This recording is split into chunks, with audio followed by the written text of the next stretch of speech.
Hello everybody and welcome back to my channel. Long time no video. I'm really sorry about that. I've finally handed in all of my work for uni and I am now officially done. That's really made me happy. So now I'm full-time self-employed, full-time Ellie Williams design. So that's really exciting and I'm ready to put everything into this. So today I'm going to take part in Abby Design's Creative Glow Challenge. Creative Glow Challenge is a passion project challenge for all designers and it gets posted on Instagram. So I thought I would film my process of me doing the Creative Glow Challenge for this week. Passion projects are so important. I know Abby stresses this herself as well, hence the creation of the Creative Glow Challenge. Some of the reasons why they're so important is because they give you creative freedom, so you're not stuck to a client brief, pressure for a deadline, there's no pressure to do things quickly, there's no pressure of people hassling you for things, it's all what you like, and hence the name, your passions. You find what you enjoy in design and you find what you really like doing and what you want to do more of and what you don't ever want to do again. And you develop your skills and it's really good to do things like that you enjoy. So without further ado, let's get into the process.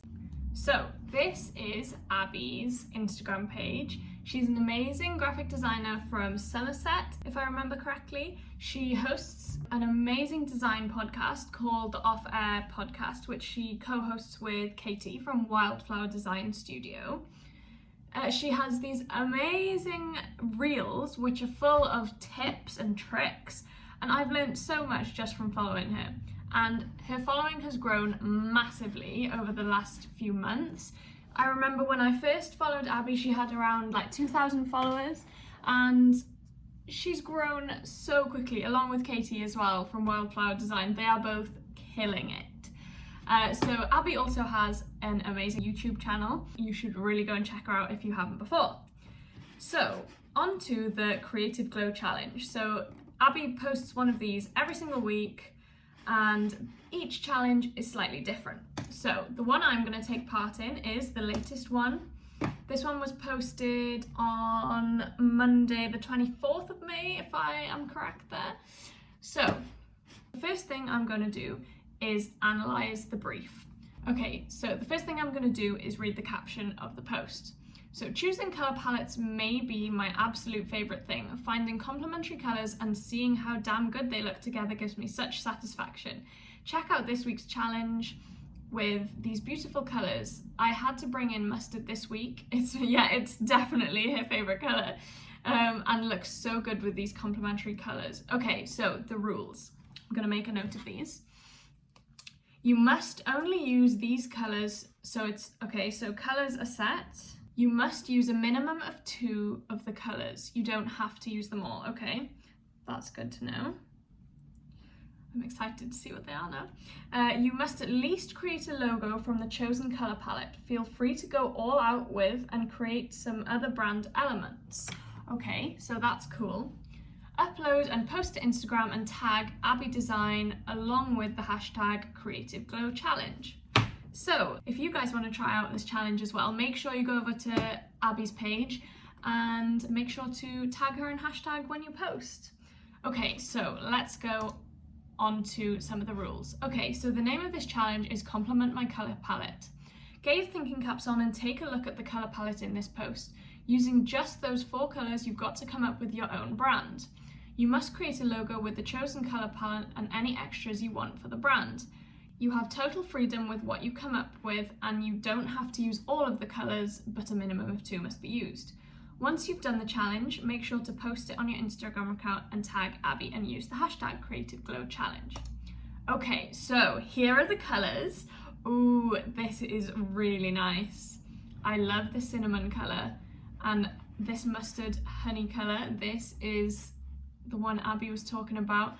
Okay, so here are some inspiration photos.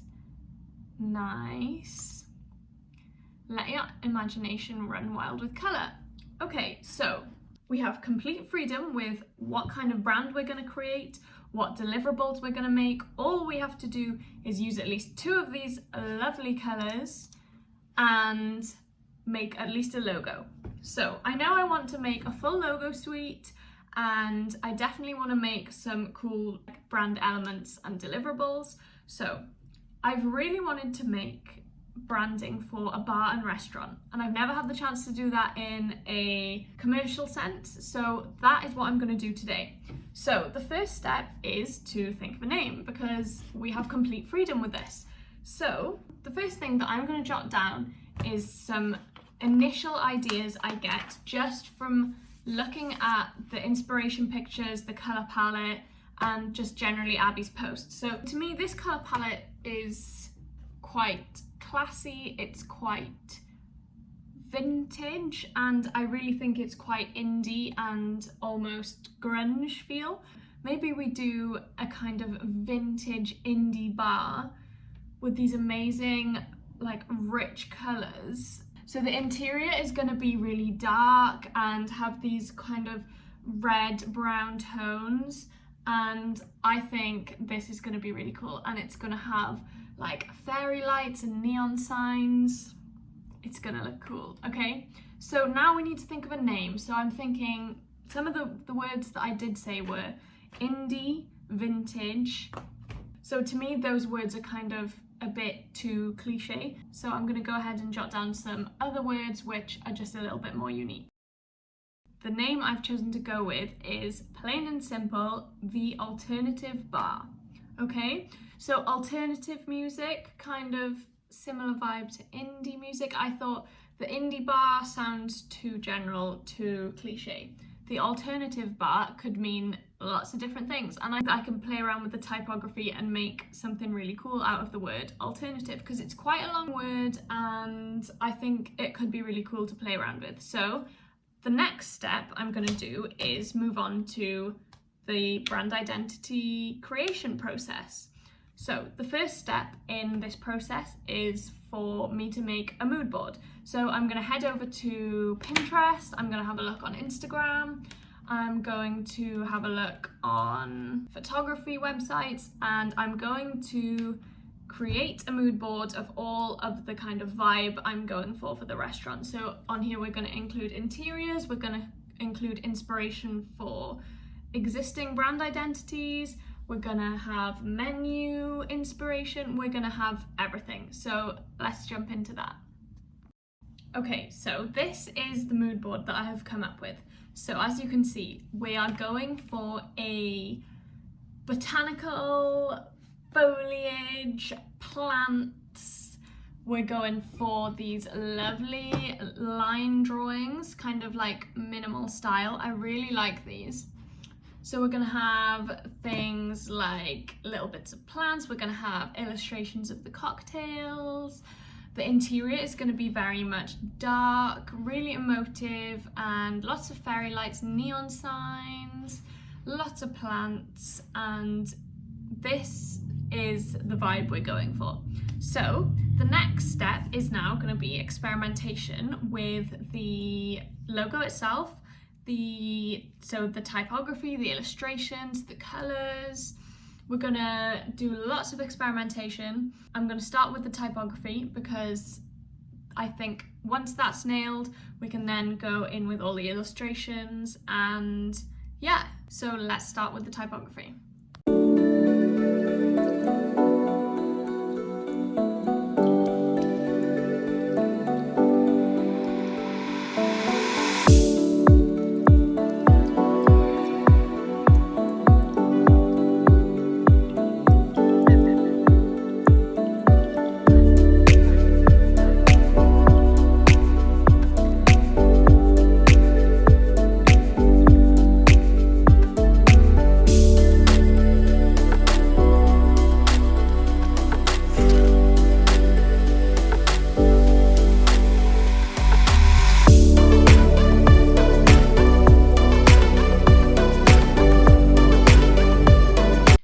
So at this point, this is the typefaces that I have chosen so far. So now we're going to go through and kind of eliminate the ones that we're not loving.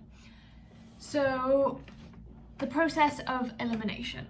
That's how I like to do it. I think a lot of other people do it like this as well, because it just helps you see everything written down on the page, and yeah, it's sometimes just a little bit easier to do it that way.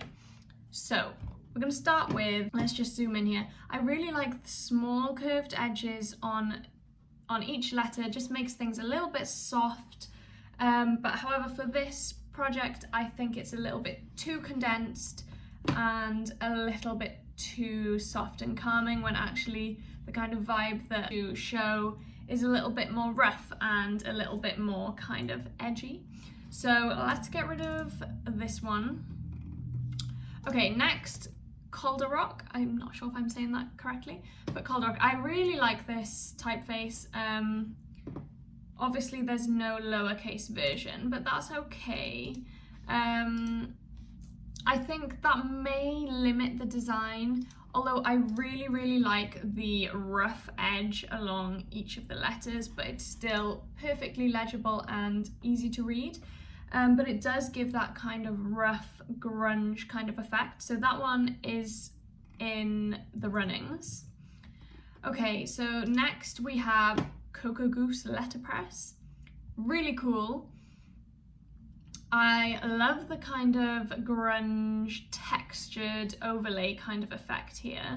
I think that's really effective and it makes it look really vintage, almost like a kind of retro camera noise.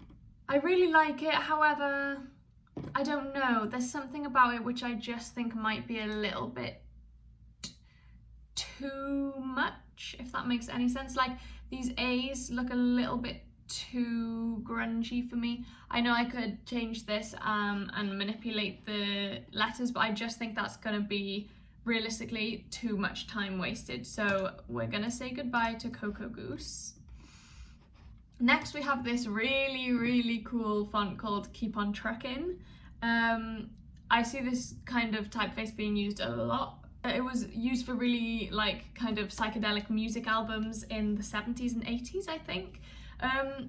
Personally, I don't know, it's growing on me, but I just think it's gonna give off the wrong vibe. We're an indie, grunge, vintage kind of bar, we're not psychedelic, so I think that one's gonna go as well.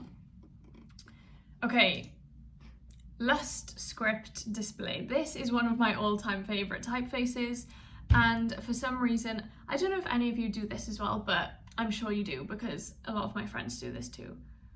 I'm obsessed with it. I have to put it in the runnings for every single project, just in case I might want to use it. So I have no other reason why that's in the runnings here. Yeah, it's not gonna fit the vibe. It's very kind of classic, looks really kind of luxury and high-end, but that's not the vibe we're going for really. So goodbye, although it's a sad goodbye. Okay, and then finally, Wanderlust. I've never actually used it in a project, and I do really like it. So the letters are all curved in and out. I don't know the word for this, I probably should. It's like the opposite of a taper. I don't know. However, I think it looks a little bit too childish, a little bit too circus-like almost. It's giving me circus vibes. So I think Calder Rock is gonna win the primary typeface for the logo. Obviously we're gonna go in with a secondary typeface as well, because one of the downsides with Calder Rock was that it doesn't have a lowercase, let me just double check. No, it doesn't have a lowercase option. But that's okay, because we're gonna have a secondary typeface as well. So we're gonna go in and look at the options for the secondary typefaces.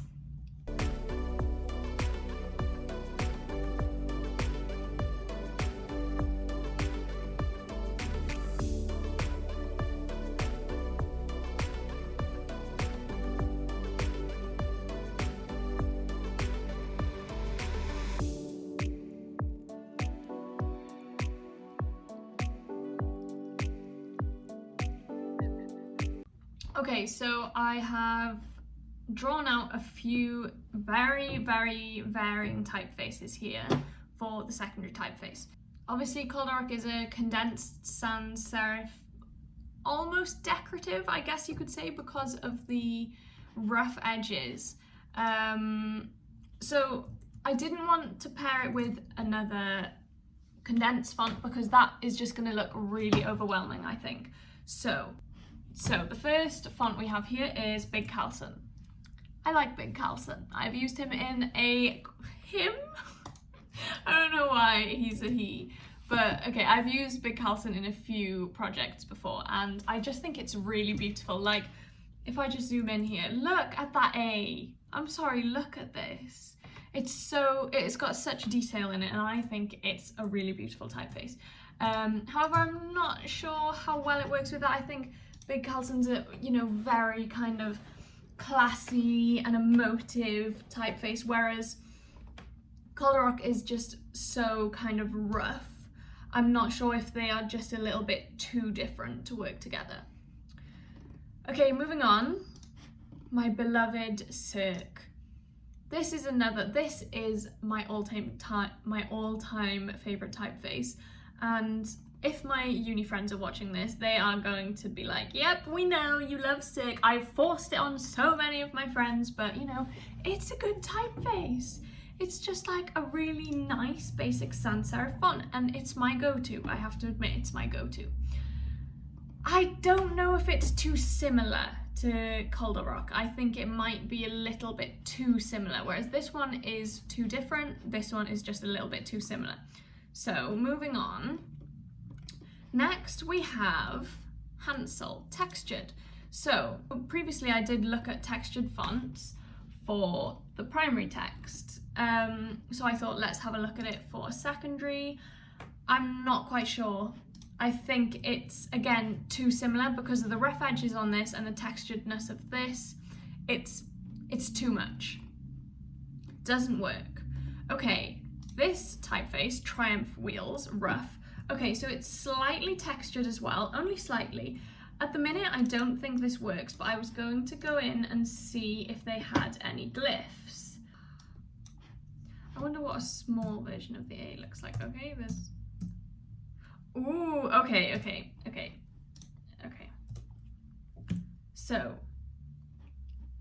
small A, let's see what it looks like as small letters. Okay, that's not enough, but I'm kind of feeling that.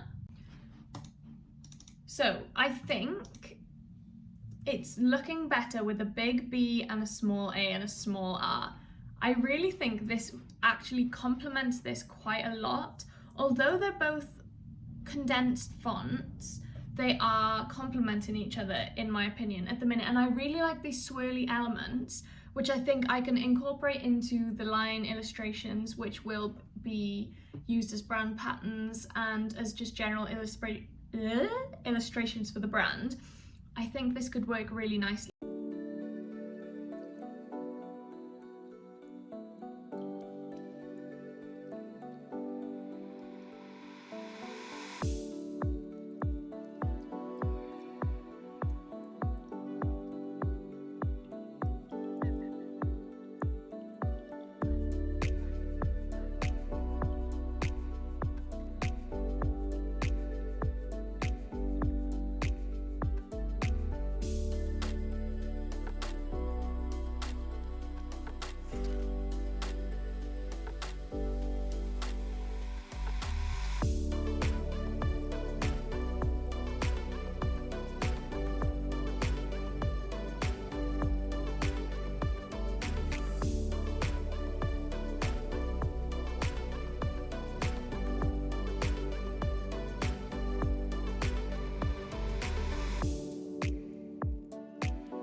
Okay, so this is where I'm at with the current logos. So next, what I'm going to do is play around with the colours.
Okay, so I'm loving it so far. It's amazing how much a little bit of colour can really bring a brand to life.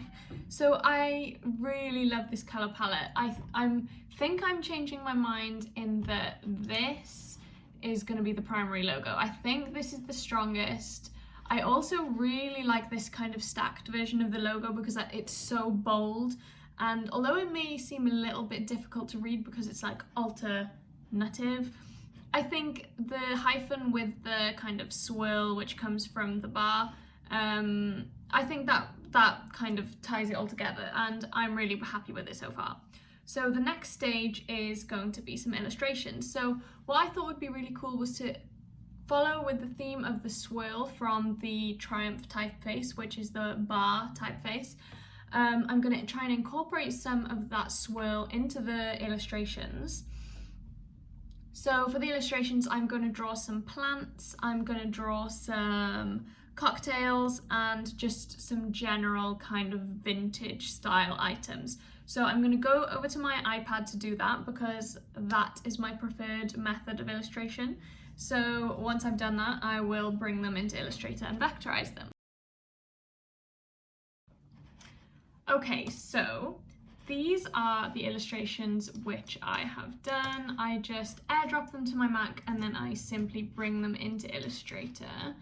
I then scale them down a little, and then each one I usually just image trace. Usually that works for me. And then I can get rid of the white backgrounds. And then I can also have the freedom to play around with them if I need to. So once that is done, I can then, I think they look so cute. I mean, I haven't done many, I've only done 3 because I don't want this to turn into like a day-long project. But these are the cute little illustrations that I have made so far. I wanted them to be kind of like cute but classy kind of glasses, not just the standard cocktail glasses. So we've got like a short one, like a champagne glass, and a little kind of tumbler glass here. So next I'm going to play around with the colouring of these and also the placement of the within the brand identity, and also having a look at a brand pattern.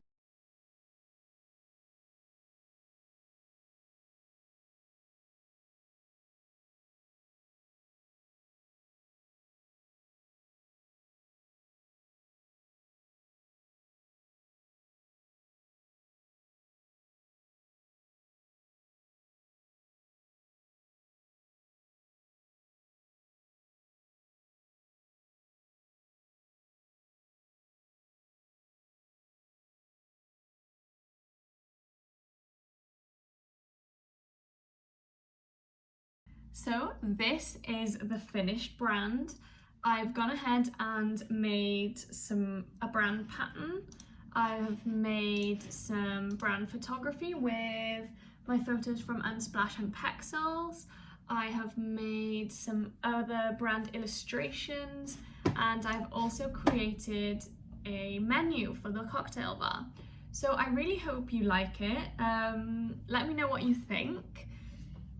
I really hope you guys enjoyed this video. It was something different for me and I really enjoyed creating this cool content.